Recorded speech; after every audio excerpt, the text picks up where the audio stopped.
प्रदेश की भाजपा सरकार गरीब वंचित परिवारों के लिए बेहद संवेदनशील है। जब व्यक्ति बारिश से बचने के लिए छत ढूंढता है, ऐसी स्थिति में यदि उनके मकानों को तोड़ा जाता है तो यह गलत है। हम इस पर भी गंभीरता से विचार कर रहे हैं।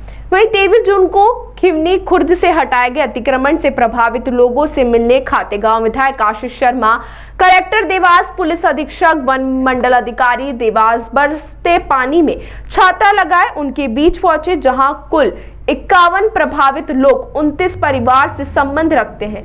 इन सभी को विधायक आशीष शर्मा द्वारा 10,000 एवं प्रशासन की ओर से 10,000 का चेक तत्कालीन सहायता के रूप में दिए गए एवं अन्नपूर्णा योजना के अंतर्गत प्रदाय राशन के अतिरिक्त 6 माह का खाद्यान्न अलग से प्रदाय करने का निर्देश दिया। वन भूमि पर पट्टे की मांग पर वन अधिकार अधिनियम 2005 के अंतर्गत जो वैधानिक कार्रवाई करते हुए अनुरूप पात्र व्यक्तियों को पट्टा प्रदाय करने हेतु कार्य किया जाएगा। वहीं आवास योजना के अंतर्गत आवास की मांग पर 51 प्रभावित व्यक्तियों में से लगभग सभी लोगों के प्रधानमंत्री आवास योजना अंतर्गत निजी आवास राजस्व रिकॉर्ड में पाए गए।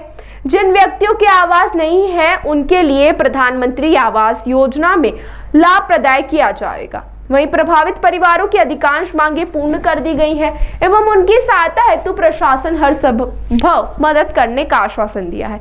देवास कलेक्टर ने इस बात की पुष्टि की है। हमको पट्टा चाहिए और जमीन चाहिए, हमको मकान चाहिए और रोड यहाँ से रोड चाहिए, हमको पुल चाहिए। के गया कि हम कहाँ दिलाएंगे आपको, के गया और देना चाहिए हमको। हमको पैसे नहीं रही तो फिर हम आदिवासी है, हम वो जाएगा खाएगा, पट्टा नहीं मिलेगा। जब बंद नहीं रखेंगे हम भी लड़ते रहेंगे जमीन के हमारे अधिकार। हमको हमारे यहाँ भरी बरसात में हमारे आदिवासी भाई बहन बैठे थे, बच्चे और महिलाएं सारी मिलके। कलेक्टर महोदय हमारे बीच में आए, उन्होंने पानी में भीगते हुए हमारे लोगों की मांग थी कि हम लोगों को टीन सेट बना के दे दो। हम बरसाती में तो रह रहे हैं, हमारे पास में कुछ भी बचा नहीं है, खाने पीने के लिए भी नहीं बचा। टीन सेट जितने मकान टूटे उनके टीन सेट बना के दे दो। तो कलेक्टर साहब ने यहाँ से वापस चले गए कि वहाँ 2-4 लोग आके बात करें। तो गांव वाले को क्यों बुलाया? फिर यहाँ गांव के लोग क्यों इकट्ठे हुए? हम पानी में भीग रहे ना, बात तो सारी इन लोगों के सामने फैसला करके जाना था। ये हमारी मांग थी, कलेक्टर साहब ने हमारी मांग नहीं मानी। 30 बाई 50 का हम टीन सेट मांग रहे हैं। अभी भरी बरसात में उनका टीन सेट तत्कालीन बन जाएगा, तो वो हमारा लोगों के लिए तत्काल उनको आसरा मिल जाएगा। हम ये चाहते हैं कलेक्टर महोदय से। खिवनी अभ्यारण्य में बरसों से निवासरत जो हमारे आदिवासी भाई हैं, उनको 2010-12 से लगातार खेती करने की अनुमति दी जा रही है और वो लोग अपनी खेती वहाँ पर कर रहे थे।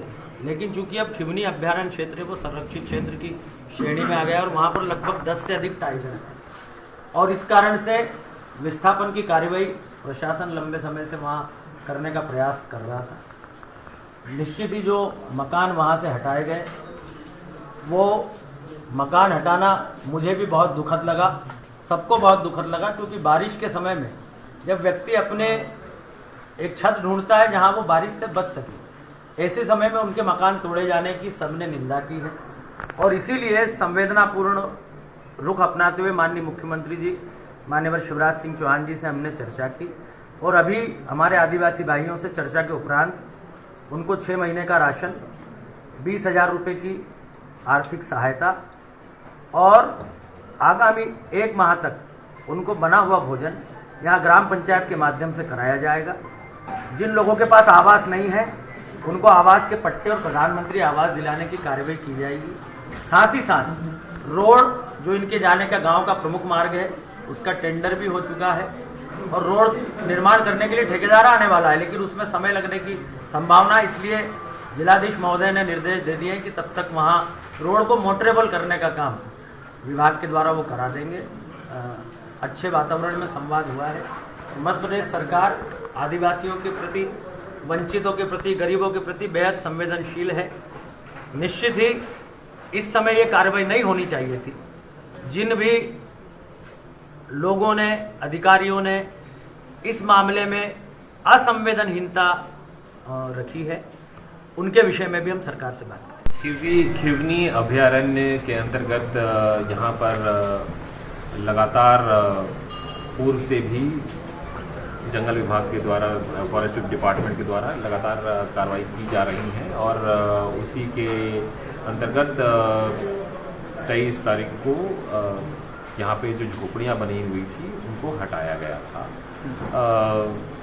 यह देखा गया है कि कुल 29 परिवारजन थे और इनको वहाँ से उनकी झोपड़ियाँ जो अस्थायी रूप से बनी हुई थी उनको हटाने का काम किया गया था। जिला प्रशासन के द्वारा चूँकि अभी बरसात का सीज़न आया हुआ है और हम लोग लगातार प्रयास कर रहे हैं कि उनको किसी प्रकार का कोई कष्ट ना हो, तो इसी के माध्यम से हम लोगों ने लगभग 6 महीने का राशन अतिरिक्त जो उनको मिलता है दिया जा रहा है और गर्म पका हुआ खाना भी हम लोग अभी उनको उपलब्ध कराएंगे।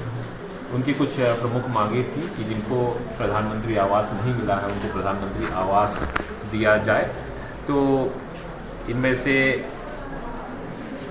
51 लोगों में से 47 लोगों को प्रधानमंत्री आवास स्वीकृत कर दिया गया है। 4 परिवार ऐसे हैं जिनके आवास नहीं मिले थे, तो उनकी भी हम लोग जांच करवा के लगातार अभी उनको आवास स्वीकृत करवाएंगे।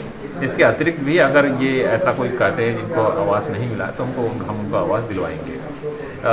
सड़क का एक मुद्दा था, सड़क का टेंडर हो रखा है, वर्तमान में फिलहाल अभी काम नहीं हो सकता, परंतु उसको मोटरेबल बनाने का हम लोग अभी प्रयास करेंगे। इसके अतिरिक्त जो भी इनकी जो व्यवस्था है जो हम लोग इनको सुगमतापूर्वक उपलब्ध करवा सकते हैं, जिला प्रशासन करवाएगा और अभी तात्कालिक उनको 20,000 रुपये मदद के रूप में हम लोग प्रोवाइड करवा रहे हैं ताकि इनको किसी प्रकार की जो कमी बेसी होगी उस पर हम लोग क्षतिपूर्ति कर सकें। सर, एक जब बैठक आयोजित हो रही थी सर, तब एक मामला उठने में आया सर। शशिकांत जाटव जो वनकर्मी है, लगातार सर शिकायतें मिल रही है और उसके साथ में एक कोई और वनकर्मी है जो कि अव्यवस्था बनाते हैं सर, और शशिकांत जाटव को सर आज तक विभागीय कार्रवाई नहीं हो पाई है, जबकि FIR व्यक्ति जी मेरी जानकारी में है कि एक FIR हुआ है, उस FIR की कार्रवाई अभी प्रचलित है और जो भी इस पर जाँच होगा उसमें हम लोग सहयोग करेंगे।